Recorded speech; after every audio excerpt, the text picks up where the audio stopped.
อันนี้ខ្ញុំសូមលើកពីខ្លឹមសារចាគេថាការបង្ហាញផ្លូវពីអនុសម្បញ្ញៈចង់ដឹងខ្លឹមសារបែបណាបងប្អូនតាមដានវីដេអូនេះដល់ចប់ពេលអ្នកជួបនឹងលក្ខខណ្ឌដែលពិបាកសម្រេចចិត្តឬក៏បរាជ័យនៅក្នុងការដោះស្រាយបញ្ហាអ្វីចូលចាប់ផ្ដើមគិតបែបស្ថាបនាច្នៃប្រឌិតទៅលើរឿងនោះជាបន្ទាន់បើអ្នកនៅតែភ័យខ្លាចឬក៏ព្រួយកង្វល់នោះគឺជាការបង្ហាញថាអ្នកនៅតែមិនទាន់អាចប្រើគំនិតយ៉ាងពិតប្រាកដនៅឡើយទេព្រោះការប្រើប្រាស់គំនិតពិតប្រាកដត្រូវតែប្រាសចាកអំពីការភ័យខ្លាចឬក៏ការព្រួយកង្វល់អ្វីទាំងអស់ខាងក្រោមនេះជាវិធីសាស្ត្រសាមញ្ញដែលអ្នកអាចយកទៅប្រើដើម្បីទទួលបានការបង្ហាញផ្លូវពីអនុសម្បញ្ញៈនៅលើរឿងផ្សេងៗរួចអេរយាប័តវាទាំងធ្វើទៅតាមការបញ្ជារបស់អ្នករាងកាយគ្មានអំណាចអ្វីធ្វើតាមអំពើចិត្តគ្មានអំណាចរួចដើមឬក៏គ្មានអំណាចឆ្លាតវៃអ្វីទេរាងកាយរបស់អ្នកគឺជាបន្ទះ CD ដែលកត់ត្រាជំនឿនិងចំណាប់អារម្មណ៍យកមកទុកចូលពិនិត្យមើលអំពីចំណាប់អារម្មណ៍កែតម្រូវការគិតទាំងឡាយឲ្យផ្ដោតទៅលើចម្លើយនៃបញ្ហាជាយាមស្វែងរកដំណោះស្រាយដោយប្រើអនុសម្បញ្ញៈគិតស្រមៃទៅដល់ក្តីសុខដែលអ្នករកដំណោះស្រាយបានល្អឥតខ្ចោះទទួលដឹងអំពីអារម្មណ៍ដែលខ្លួនមាននៅពេលទទួលបានចម្លើយដ៏ល្អឥតខ្ចោះទុកឲ្យចិត្តរបស់អ្នកសម្ដែងអំពីអារម្មណ៍បែបនេះទៅតាមសម្រួលហើយប្រឡែងឲ្យខ្លួនឯងលងលក់ទៅពេលក្រោកឡើងប្រសិនបើមិនបានទទួលចម្លើយទេសូមកុំខ្វល់ខ្វាយអ្វីចូលធ្វើសកម្មភាពតាមធម្មតាអ្នកអាចកំពុងខ្វល់ខ្វាយទៅលើរឿងអ្វីម្យ៉ាងដំណោះស្រាយអាចលាតចូលមកក្នុងចិត្តប្រៀបដូចជាបន្ទះនំប៉័ងដែលខ្ទាតចេញអំពីចង្ក្រានដុតដូច្នោះការទទួលការបង្ហាញផ្លូវអំពីអនុសម្បញ្ញៈជាវិធីងាយបំផុតគឺវាជាវិធីដែលល្អបំផុតដោយឧទាហរណ៍ដែលកើតឡើងជាមួយអ្នកនិពន្ធផ្ទាល់វាជាចិញ្ចៀនមរតកដ៏មានតម្លៃដែលមិនថាខំព្យាយាមឬក៏កាយក្នុងក្រឡុកក្រលៀតណាក៏នៅតែគ្មា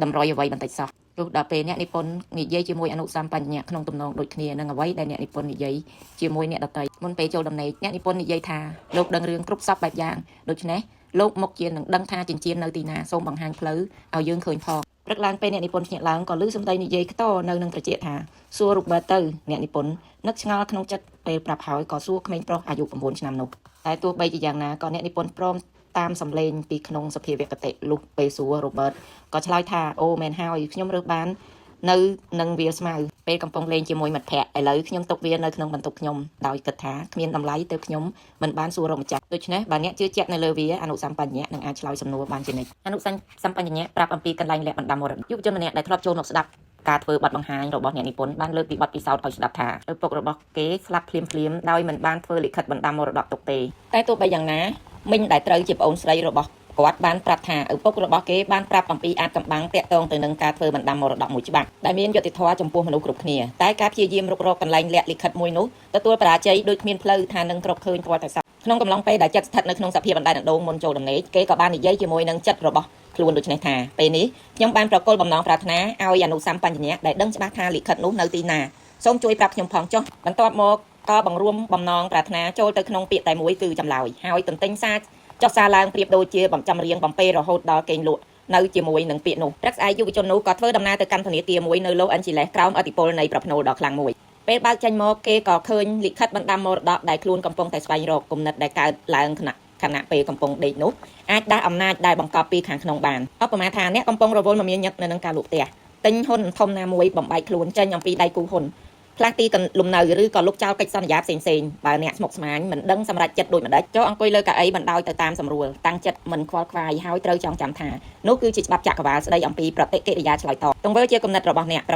រតិកិរិយាឆ្លើយតបគឺជាការទទួលយកអំពីអនុសម្បញ្ញៈអនុសម្បញ្ញៈមានប្រតិកិរិយាឆ្លើយតបយ៉ាងឆ្លាតវៃឆាប់រហ័សទៅតាមធម្មជាតិវាតបស្នងផ្ដល់រង្វាន់ផ្ដល់សំណាងដែលជាច្បាប់នៃការឆ្លើយតបខណៈពេលអ្នកត្រេះរិះពិចារណាពីទង្វើដែលត្រឹមត្រូវអ្នកនឹងបានទទួលប្រតិកិរិយាឆ្លើយតបដោយស្វ័យប្រវត្តិឬនិយាយម្យ៉ាងទៀតគឺតបស្នងខាងក្នុងខ្លួនអ្នកដែលបង្កឲ្យកើតមានការបង្ហាញផ្លូវឬរៀបចំចម្លើយទុកឲ្យពីអនុសម្បញ្ញៈដើម្បីស្វែងរកឲ្យឃើញអ្នកបង្ហាញផ្លូវនោះយើងអាចធ្វើឲ្យបានយ៉ាងងាយស្រួលដោយប្រើការសញ្ជឹងគិតយ៉ាងស្ងប់ពីទង្វើដែលត្រឹមត្រូវសំរុំប្រៀបដូចជាអ្នកកំពុងប្រើភាពឆ្លាតវៃគ្មានកំណត់ពីអនុសម្បញ្ញៈក្នុងការបង្ហាញពីចំណុចចាប់ផ្ដើមដូច្នោះចាប់ពីពេលនេះទៅទង្វើរបស់អ្នកនឹងការប្រព្រឹត្តយ៉ាងត្រឹមត្រូវក្រោមការបង្គាប់បញ្ជាដោយបញ្ចេញដោយបញ្ញាញាណនៅក្នុងខ្លួនអ្នកដែលពោពេញទៅដោយពុទ្ធិហើយអំណាចលើអ្វីៗទាំងអស់ការសម្រេចចិត្តរបស់អ្នកនឹងប្រព្រឹត្តទៅយ៉ាងស័ក្តិសមចំណែកការប្រតិបត្តិក៏ដើរទៅលើផ្លូវតែមួយគត់ព្រោះអ្នកស្ថិតនៅក្រោមការបង្គាប់បញ្ជាមកអំពីខាងក្នុងឲ្យធ្វើតែរឿងល្អៗត្រឹមត្រូវអ្នកនិពន្ធប្រើពាក្យបង្គាប់បញ្ជាព្រោះច្បាប់នៃអនុសម្បញ្ញៈគឺជាច្បាប់នៃការបង្គាប់បញ្ជានេះឯងអាចកំបាំងនៃការបង្ហាញផ្លូវឬក៏ទង្វើត្រឹមត្រូវគឺជាការផ្ដោតចិត្តខ្លួនឯងនៅល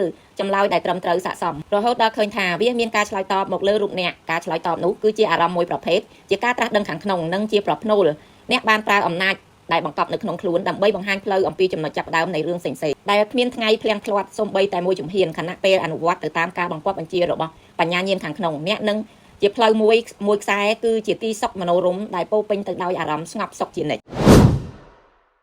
ចំនួនការដែរបងប្អូន VR4 Extra ចាប្រភេទជាតែខ្ញីខ្មៅបងប្អូនដែលជួយដល់ប្រព័ន្ធជាមរត់ជួយគ្រប់គ្រងជាតិខ្លាញ់ជួយគ្រប់គ្រងជាតិស្ករចាហើយក៏ជា power bank សាកថ្មឲ្យរាងកាយរបស់ខ្ញុំដូចគ្នាខ្ញុំតែងតែធ្វើការញ៉ាំចាពេលព្រឹកនិយាយទៅខ្ញុំញ៉ាំមួយថ្ងៃ3ដងបងសម្រាប់ VR4 Extra ហើយកាហ្វេមួយថ្ងៃ2ដងហើយសម្រាប់ VR4 Extra នេះគឺជាប្រភេទឆុងទឹកក្តៅបងប្អូនចាឆុងទឹកក្តៅខ្ញុំញ៉ាំពេលព្រឹកម្ដងពេលថ្ងៃជាមួយញ៉ាំជាមួយកាហ្វេហើយពេលយប់គឺខ្ញុំញ៉ាំជាមួយម្សៅទឹកដោះគោ New Zealand ញ៉ាំដើម្បីធម្មពលរាងកាយញ៉ាំដើម្បីសុខភាពកុំចាំដល់ពេលសុខភាពទ្រុឌទ្រោមចាំទៅចាទៅរកគ្រូពេទ្យទៅយកថ្នាំពេទ្យធ្វើជាអាហារចាគឺខ្ញុំជ្រើសយកអាហារូបត្ថម្ភធ្វើជាអាហារដើម្បីឲ្យសុខភាពមួយនេះរឹងមាំព្រោះជាក់ស្ដែងចាប់ពីមុនគឺខ្វះនៅការមើលថែសុខភាពអត់ដែលគិតគូរអាងតែខ្លួននៅក្មេងតែឥឡូវនេះវ័យ46ឆ្នាំហើយបងប្អូនបើសិនជាយើងមិនមើលថែពេលនេះទេចាជំងឺលើឈាមជំងឺទឹកនោមផ្អែមលើជាតិខ្លាញ់លើជាតិអាស៊ីតទេនឹងហៅរកហើយតែពេលនេះចាខ្ញុំពិតជាមានសំណាងដល់ខ្ញុំបានជួបក្រុមហ៊ុនល្អចាផលិតផលអាហារូបត្ថម្ភអាហារសាងសង់ដែលជួយឲ្យរាងកាយមានថាមពលប្រៀបដូចជាមាន power bank សាក់ថ្មជាប្រចាំអញ្ចឹងសម្រាប់បងណាដែលចង់បានសុខភាពល្អបងកុំភ្លេចជ្រើសយកមកញ៉ាំជាមួយនឹងអាហារូបត្ថម្ភទាំង9មុខរបស់ក្រុមហ៊ុន Volten អន្តរជាតិហើយសម្រាប់បងណាដែលមានជំងឺចាលើឈាមលើខ្លាញ់លើជាតិស្កររ៉ាំរ៉ៃញ៉ាំអាហារយកថ្នាំពេទ្យធ្វើអាហារប៉ុន្តែបងចាចូលមកញ៉ាំជាមួយនឹង VR4 Extra វីកាហ្វេខ្ញីខ្មៅ VR4 គ្រាប់បងចានោះនឹងធ្វើឲ្យប្រព័ន្ធការពាររាងកាយរបស់បងកាន់តែល្អប្រសើរមកវិញអញ្ចឹងសម្រាប់ព័ត៌មានលម្អិតបងអាចលាក់លេខទូរស័ព្ទមួយខ្សែឬក៏ឆាតចូល Page ខាងបងប្រឹក្សាឲ្យបងពិសាកាន់តែមានសុខភាពគុណភាពប្រសិទ្ធភាពខ្ពស់